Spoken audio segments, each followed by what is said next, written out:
your dad. I've got Dr. Scholl's in my Converse now, so I can jump up and down on stage. I'm getting old, but I can still get it up for you.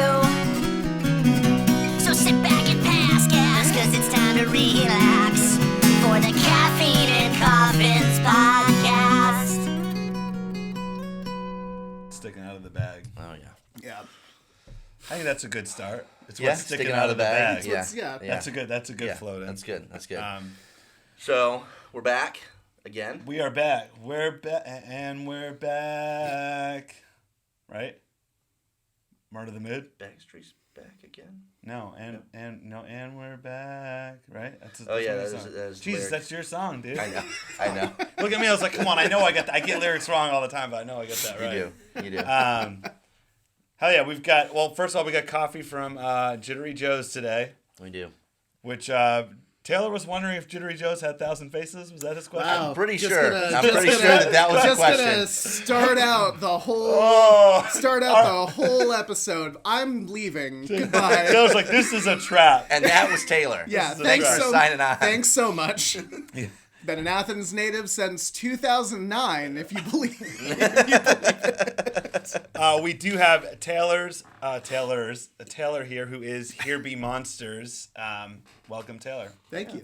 Good to be here. Yep. He's only been begging us for months, so we It's finally true. gave in, and we're just It's- like, whatever, dude. You can be on the podcast. It's fine. It's been relentless. Yeah. The 1 a.m. texts finally Yeah. paid off. Yes. Yeah. Hey, man, you up?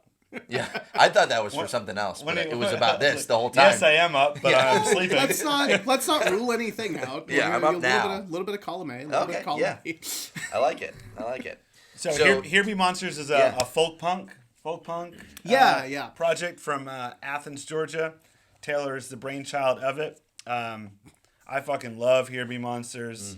I don't even really know how our worlds collided, but our worlds have collided, and now we're here. We have way past cool to thank for that. I was gonna say there's some friends who've helped be the glue there. Yeah, a thousand Way percent. past connections. No, that's done. been. You grew up with a couple of those guys. Yeah, so John is the guitarist in Way Past Cool, and John and I lived around the corner from each other during high school. And so, like, I was friends with his little brother, and then I was friends with him. I was in both of their bands in high school and, like, early college years. And then, John moved away to L.A., and, John is, like, such a social butterfly, whatever. A little bit. Yeah, and, like, I am not. I am very much like a recluse. And so, like, without having those people in my life, I've mainly, like, stuck to myself until, January of last year. John was like, hey, like, Way Past Cool has this show at Southern Brewing. Yep. We need an opener. We don't have anybody yet. Like, are you down to sit in? And literally the rest is, like, that's how I met all of you. Damn, that's crazy. That's how I got the acoustic show at Bouvez, which is where I met you. Yeah. When you did, like, the Yes, first Fan and that was Dan when we thing. first really met. Okay, Yeah. yes. I have a huge debt to Way Past School, Nice. for sure. Music bringing people together. Athens music for Oh, sure. But you had Here Be Monsters going on way before that. How long has Here Be Monsters been a thing? Yeah. So 10 years actually. Nice. 20 Happy anniversary. Thank you. What did you get yourself? Depression. Nice. Well, it makes for good song, writing and lyrics. And Well, that's actually kind of what Liminal Space is. Like the new record plug. Came out today. Seamless. Yeah, let's drop that. Seamless Liminal transition. Liminal Space dropped last night at midnight. Yep. So it dropped technically on the 30th. 30th at midnight. 30th of December, 2023. Yeah. So that when Streaming everywhere. Yeah, streaming everywhere. So Liminal Space. So this is how many records have you put out? So I have 3 full albums, and then I have 3 EPs now. Okay. I counted it out the other day. I have 48 published songs that are out there. Could you play any of them on the spot right now? I could actually play most of That's them. fucking awesome. Yeah. Well, I mean, If this I is... didn't play I can only play yesterday, I about can't play 5, today. so I've got nothing. Well, I mean, this is the beauty of being like for the last 10 years, up until now, spoiler for later, but like I've been a solo artist, like, and up until this year, like you guys know me for doing like a lot of looper set stuff. Yep. That's, which I love. That's been the newest iteration, but back in the day when I was playing shows between like 2016, 2020, it was literally just me and an acoustic guitar, which when you just have that you have to worry about, it's easy to just kind of recall songs, or it's it's easier. Yeah. You know, you don't have to organize it with like four other people and all this other stuff. 100%. Yeah. So there's some that like I definitely have forgotten how to play, but I could do most of them. That's cool. That's remarkable. That's really cool. Yeah. So since we're talking about the new album, I'm curious, like, cause how many albums do you have out? 3 full albums. 3 full albums. Okay. So what has changed from like album 1 to album 3 in terms of like the way you recorded? Did it get a little bit easier, or are you just like trying something new every time, and so it ends up still being stressful? It's so it's always stressful. There's no version of self-recording that is not stressful. And all of my stuff has been self-recorded. On the Road by the Sea, which I think for most of like my folk punk fans, that's like my most popular album. Okay. That has like Thomas Jefferson Was a Racist on it, which is by far like my most popular song to date. It's a great song. Thank you. So like that whole thing was recorded on Audacity. No fucking way. Yeah. Are you kidding me? I did that shit on Audacity. Holy shit. It was fucking crazy. It was the worst experience of my life. It sounds good though, man. It's a good sounding record. That is like, man, that's awesome. Yeah. Like if you know, you know. Yeah, that's all you can say. Audacity you know. is for the real ones, but also don't use it. So since then, great, there goes our chance to get sponsored, man. You don't want Audacity Audacity sponsorship. just went through the floor, man. But no, since then, so I've graduated in terms of like hardware and software. I use like Reaper now. I actually have like a nice little rack mount setup myself. It's not quite as nice as the one that none of you can see. Only 2 of those things work, so no, I'm just kidding. And then that's actually pretty much what I've got. Yeah. No, they all work. But no, like definitely like my equipment has upgraded a ton. Okay. Like I recorded On the Road by the Sea with, it was like just an SM57. That was like my only mic at the time. That's crazy. And like now I've got like a nice SM7B, which is like a fantastic vocal microphone. But even in terms of like how I structure songs now, just having the ability to put in like bigger stuff has drastically changed the way that like I structure songs. Because I'm like programmed instruments and things, or what do you mean? Yeah, programming instruments. Because On the Road by the Sea, again, for people who have used Audacity, doing virtual instruments on that is like impossible. Yeah. Or at least it was back when I was. You're doing just like it, miking the speaker on a Casio keyboard to get the. That's the the drum. When you hear drums on that album, that's literally what it is. Awesome. But so Dan's level of love for that quickly waned. Yeah. Dude, oh yeah, that's no. all. Oh, you know what? I really. think about it. That sounds god awful. I went right to how's the kick drum sound? What are you programming right now? How many drums? How many tracks? Oh, good lord! Jeez, yeah. Casio. I'm straight Casio. Everything. Yeah, that's good. So fast forward that you started on Audacity, possibly using a Casio keyboard. You said you were using like an SM57 or something like that. Yeah. And now we're gonna jump forward because I want to make sure we're talking about Liminal Space today. Sure. Let's jump forward to Liminal Space. What's the gear? So all self-recorded again. Yeah. It's an acoustic EP, but I do hear some flavorings. Yep. I hear kick drum on the first song. Yep.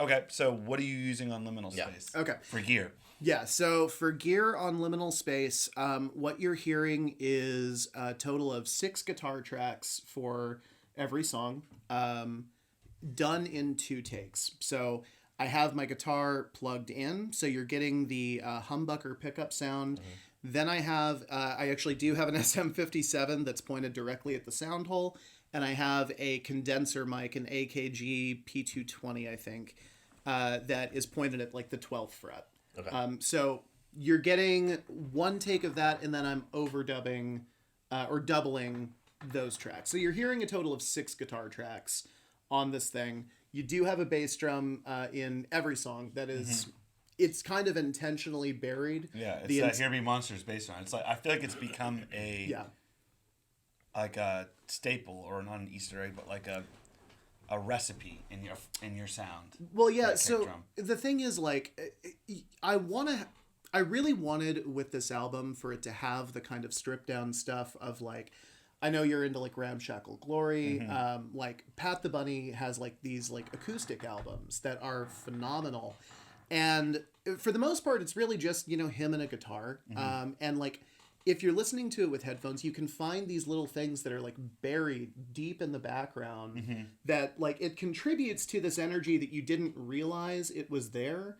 And that was kind of the intent for me using like this very subdued bass drum. Like it's EQ'd with like such an intense low pass filter that you're literally just getting like the very deep resonances that don't overpower or cut through the guitar or anything like that. Now I'm just gonna like listen just for that now. Listen to it with headphones and you can hear it a lot better. Okay. It's funny, speaking of Ramshackle, which we don't have to get into that rat hole, but Jenna's first comment on after the first song last night was, "This sounds like a matured Ramshackle." Fuck yeah! Nice. Thank you, Jenna. You're a real one. That was her first comment. Which I was like, hell yeah. Yeah. So, Liminal Space. Okay, so that's what you're using gear-wise in Liminal Space. Recorded yourself at your home studio. Yes. When did you start this EP? Good Lord. 5 songs. 5 songs. 5 acoustic songs. I think I started this in June or May. At the time, I didn't know exactly what songs I even wanted to be on it. It honestly kind of meshed for me a lot after July, which kind of goes into like what the album is actually about. I don't know if you guys remember like the huge power outage we had back in July, where like some people got their power back pretty quickly. At our house, we were out of power for like 40 hours. It was like crazy. I remember that. Yes, almost I 2 remember straight talking days. to you about that specifically. Yeah, it was a bad time for me, man. Sure. I like it set me through the roof on this like severe anxiety episode of like, it was days. And like, as a result, I kind of had this realization of like, I've been using songwriting as therapy for a really long time, and it's worked to an extent. But it was like the thing that in recent months, I actually have started going to therapy, largely as a result of this. And so bringing it back to Liminal Space, the songs that are selected here, like, are very much, it became this weird unintentional concept album about mental health. Nice. With like these very unplanned through lines that like, you pointed one out to me where in Liminal Space I make a callback to Begin Again, which was not planned. Like, that was not intentional. Well, those are the best and ones. it's crazy because we'll get into it. The structuring of Begin Again is similar to the structuring of Liminal Space. There's like 3, got you, this isn't the end. Chapters. There's a key change in Begin Again. Like, it's very it's very like a fucking book.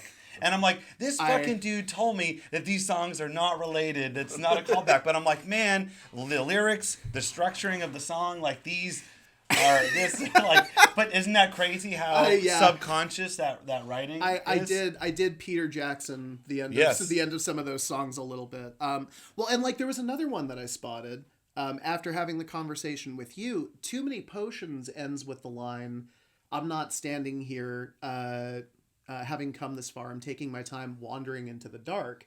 The start of the next song is, "When the darkness comes, I'll say, Unplanned. Hey, where have you been?" Isn't that crazy? Unfucking planned.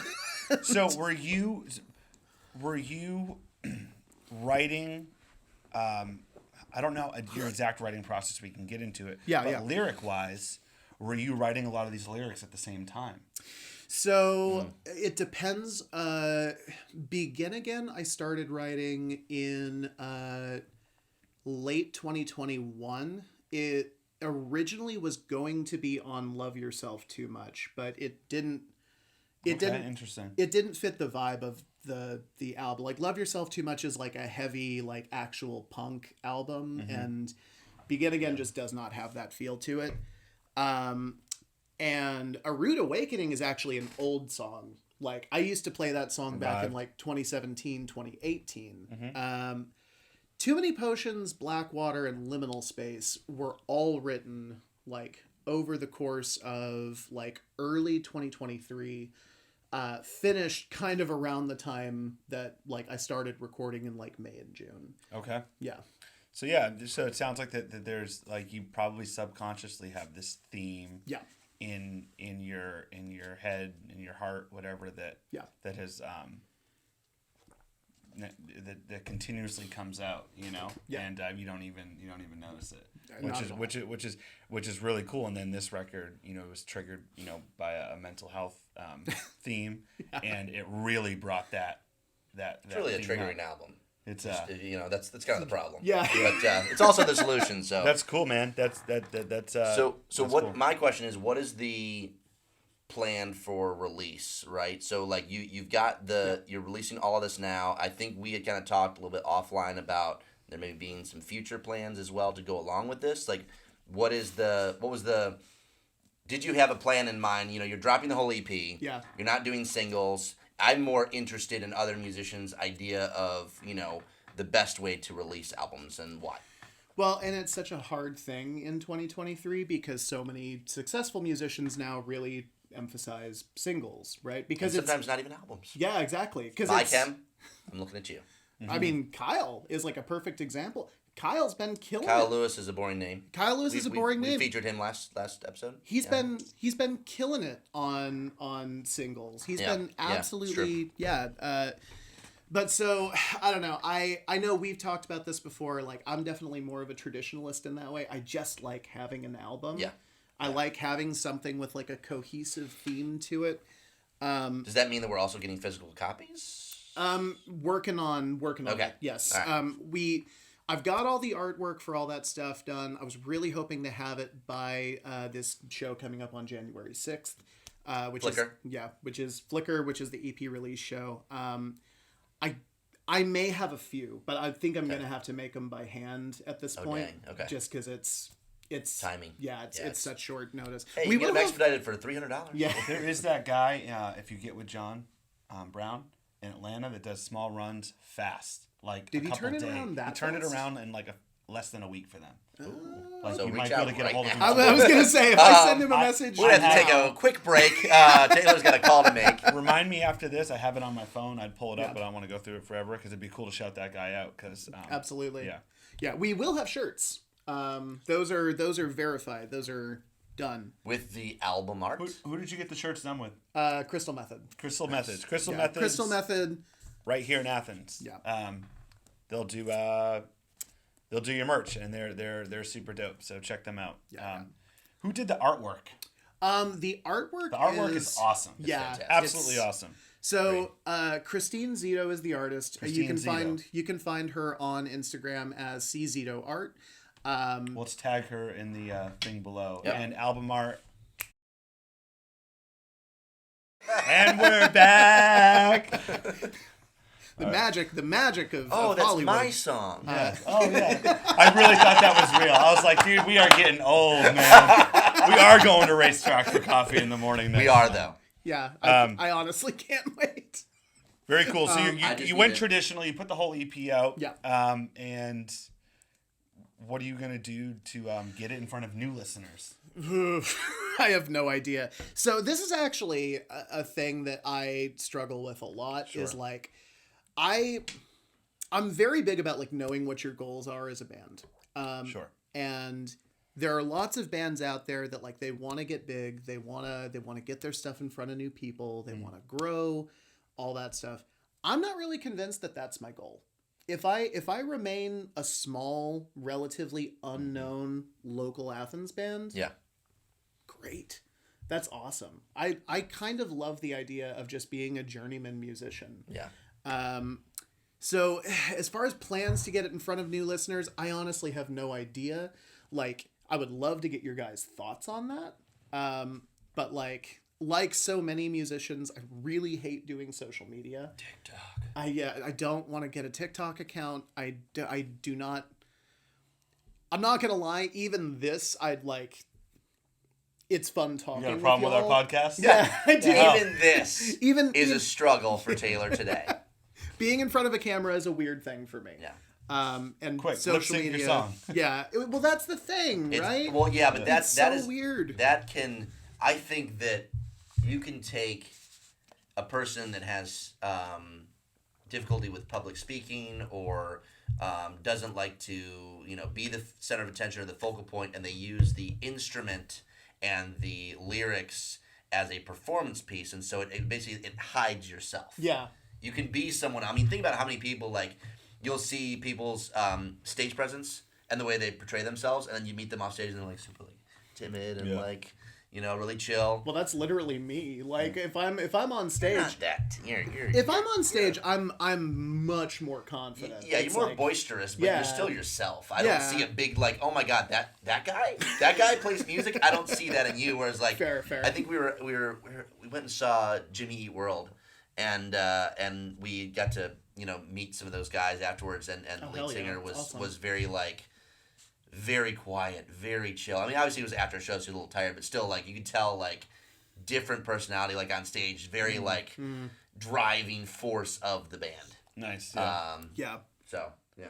Yeah, I get that. Just cut up get a bunch of good live shots, cut them up, throw your lyrics with some cool font over it, and do that. I think that's You know? it, honestly. If it feels more Yeah. genuine, then do that. But as far as other future plans, I don't know if I guess we didn't have this conversation. I am actually working on some singles.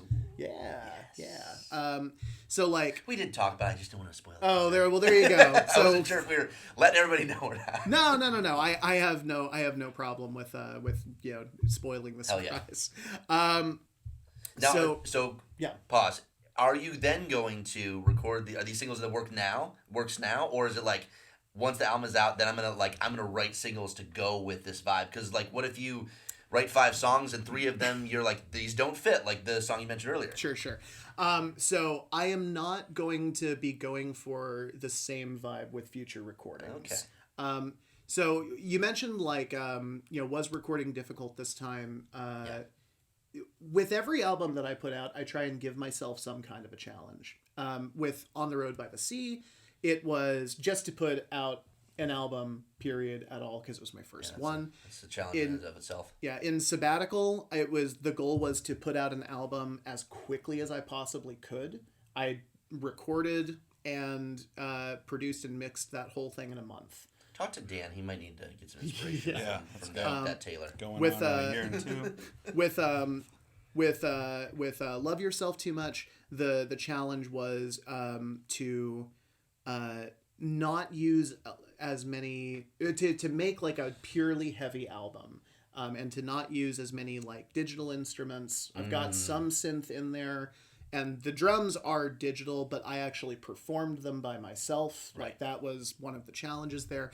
The challenge for Liminal Space was vocals, guitar, kick drum, fucking nothing else. Right? Oh, okay. Yeah. That was the challenge. So the simplicity and yet making it interesting. Yeah, embracing the liminal space. That's awesome. I feel like I of the heard recording. another instrument on Liminal Space towards the end. Well, don't out him on here. Or No. the mix is different. Did you change the mix from when you gave us that the first time to stream? Yeah, the mix is. You did the a little mix is extra definitely- tweak on it. Yeah. Oh yeah, no, because there's like at the beginning you hear that really long like drone. Mm-hmm. So that is the guitar. Nice. I Very took it onto a separate track, cut it up, stretched it out, Nice. and put like a reverb on it, and so it has like a weird like sitar sound as you're like going Very cool. into Yep. yeah. But no. Okay. No other instruments. Everything is vocal, guitar, bass drum. Very cool. And that was the challenge for this. It was easy to record, but it sat in mixing for months. Yeah. I think I got all of these songs recorded over the course of like a week. Wow. Yeah. Well, once you dial in what you want, Right. then it's just performance art. Right. Okay. Right. But like it was like getting myself to the point where I could let go of these songs without resisting the temptation to like, well, I can hear like, oh, like this, they're, on A Rude Awakening, there should be like this lead line over this. And like, I could do, X, Y, and Z. I could put in like a synth here and like, oh, well, I could put an orchestra here. Like that would be really cool with an orchestra. And I did some of that on like Sabbatical on earlier albums. But like the challenge here was, let's strip it down and make it great. Let the songs stand on their own. Yeah. Right. For the future stuff, I'm not doing that. Well, you accomplished this challenge. And exactly. Now you go find a new challenge. Challenge Synth completed. only album. Synth only album. I'm not gonna lie. Like I've Just thought that about kick drum. No, just I like that low EQ'd kick drum. and just like acapella vocals over that. vocals. It's very reverby. I think that's one challenge I want to do down the road is like an electronic album. Like That's I want to dope, do actually. something like. Where the vocals have to shine more than the guitar work that covers it up, or the drum work, or bass lines. Cool, like man. I want to do that. I want to like take songs that I wrote on guitar and then just make like synth and electronic music just to hold underneath the vocals, but not That's be a busy. dope idea. I want to do it so bad. No, you should definitely do that. I mean, Now I that don't know how now to that do you're it. fucking but- with Studio One, man. Yeah, there's that's you true. can get into it That's for true. sure. Yeah. I'm gonna switch gears a little bit here. I want to talk about. We kind of touched base a little bit earlier, but I want to jump into your lyrics. Yeah. Because I've known there's a different. It's not a theme, but I don't know if it's a trick or what. And I'm curious if you do it intentionally. Okay. You often inject, and coming back on that, like I just think you're such a great lyricist. Like I really do. Like Thank your you. lyrics are fucking awesome, and they make you listen, and they make you think, and they make you like what's this about? Like how does this pertain to me? Like but you often with all that, and they're very heavy lyrics. They're very heavy. They're very like they're very like they're thought provoking. They're very like they just have a sense of like realness to them. But you often inject.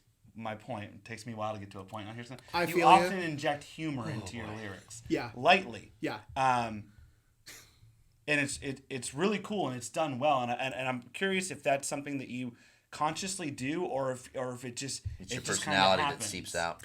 So it's honestly, it's kind of, I'm glad that you think that, because I can think of one point in Liminal Space where I very explicitly do this, the line about like, be yourself unless you're a big piece of shit. oh no, I was That thinking one's a good one. the line about playing folk punk music seemed Oh, like that an one's a easy good one, gig. yeah. Just put some records on Bandcamp and people will listen to it. And then you laugh at it. Yeah. Then there's the laugh at it. Yeah. Which, that's definitely intentional. The laugh at it. Yeah. But I honestly, I kind of get down on myself a lot of the time because I'm like, dog, you got to stop taking yourself so seriously. I'm glad that you think that there's humor in them. There is. I mean, there is. It's not slapstick humor, but it's like, it's just like what's the exact line? It's like, be yourself, do yourself. Be who you are, unless who you are is a big dumb piece of shit. Yes. In which case, be better, do better. And you repeat that line, like that's it's not funny, but it's also hilarious. You know what I mean? Like, but it's not just like on the nose funny. It's like.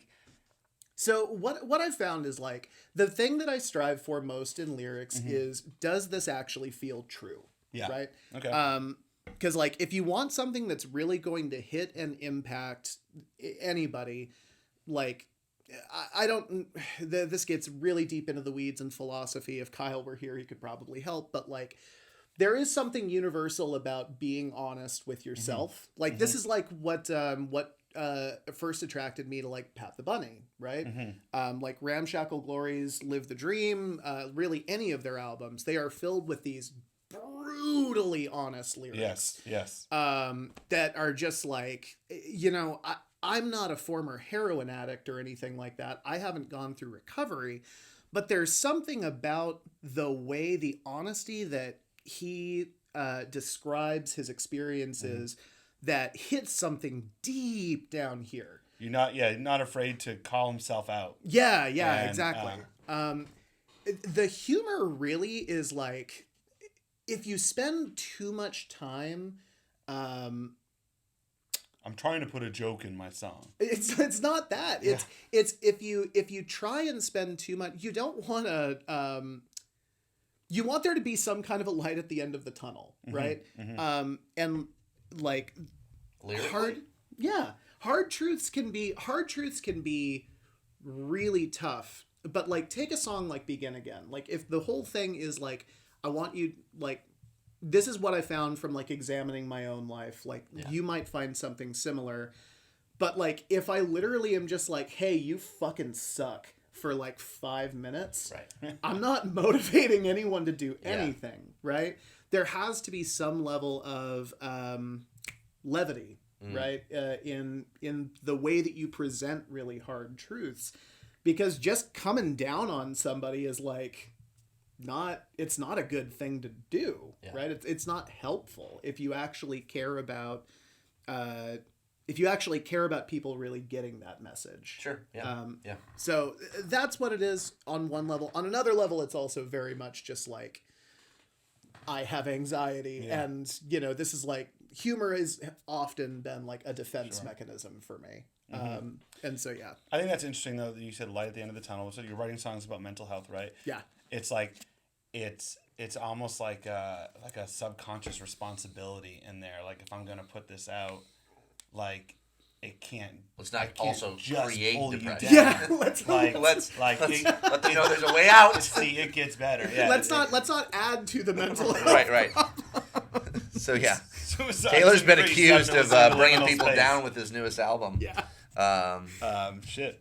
And so, do you often pull lyrics like strictly from firsthand like feelings, or do you ever write like third person or for somebody else's experience or anything? Well, so Too Many Potions is like a really good example of a lot of my old stuff has very much been written almost like an essay. Like, this is how I feel. Like, this is what's happened or whatever. It's almost like a diary entry. Yeah.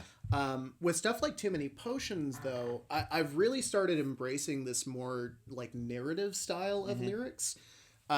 Like, Too Many Potions is about becoming gainfully employed. And I don't know if that makes any sense to y'all, but like, the lyrics are all about like being trapped in a dungeon, and like, you barricade the door behind yourself and you see this room filled with all of these, potions, and like the idea was like in video games, before you hit like a boss battle, you come into a room that's got all these potions and you're like, this is fucking great. This is cool. I finally get some. Oh shit, that's like a big door with like, that's a boss. This is going to get really fucking bad. Yep. And to me, that was like a perfect analogy of like when I finally started making like decent money and I wasn't just scraping. Like, I finally... To me, that song is very appropriate for this podcast because it's a song about being a musician in your 30s and like getting to like that, next stage of life and finding like, shit, like, don't get me wrong, I'm much happier here than I was back before I found the room with all the potions. Yeah. But this fucking sucks. Yeah. Dude, so true. I'm kind of plugging myself here, but that's what my song Bittersweet Cave is about. Yeah, Same fucking thing, dude. Like, on point, basically. This is cool, but also it kind of sucks. Right. That's... And going back to the original question, like, Blackwater is similarly structured in this way of, like, it's a conversation between, like, me and, like, my nihilism. Like... Nihilism for me has just been like, it's a daily fucking struggle to remain like optimistic and positive. Like, the first half of that song is just nihilism speaking pure, like this whole city's like full of fucking people who don't know what they're talking about. Like, it's all gonna burn down eventually. You know that this is gonna happen. And then like the second half of that song is like the response. Where it's like, this world's not lost, you are. Yeah, the world's not lost, you are. Yeah, I remember that line. And the first half of that song stuck out to me more. So I need to, because I've only had a chance to listen to the record a couple times. It came out less than 10 hours ago. I remember hearing those lines at the beginning of the song. I was like, is he shitting on Athens and us, or what's going on? None of these fucking motherfuckers know what they're talking about. Blah, blah, blah, blah. Yeah, it was. But it's very cool. this EP was acoustic. Yeah. I have an idea. If you ever were to be like, I'm gonna redo one of these songs full band, what's the first? I already have it written down. What I think would be the best song, big ass full band. Oh man. You want to say it on 3? See if we say the same one. Yeah, sure. All right. All right. Count us down. 1, 2, 3. many Liminal Space. potions. Oh, damn! Too many potions. Damn, yeah. All right, Too many yeah. potions. I was like, oh man, I just hear an enormous band on this song. Yeah. Yeah, I can see that. Too Many Potions is, I think, like, it's probably the most, like, stock standard, like, punk. I think that you can get, like, the biggest sound out of it. That I texted you last night, very late. But when you hit, I could do this whole podcast about your lyrics and vocals. I really could. But when you hit that, I'm standing here, and then at the very end you switch it to I'm not standing here, I think. Very cool, by the way. I love that. Switching the last chorus gotta love just a that little lyrical bit. turn.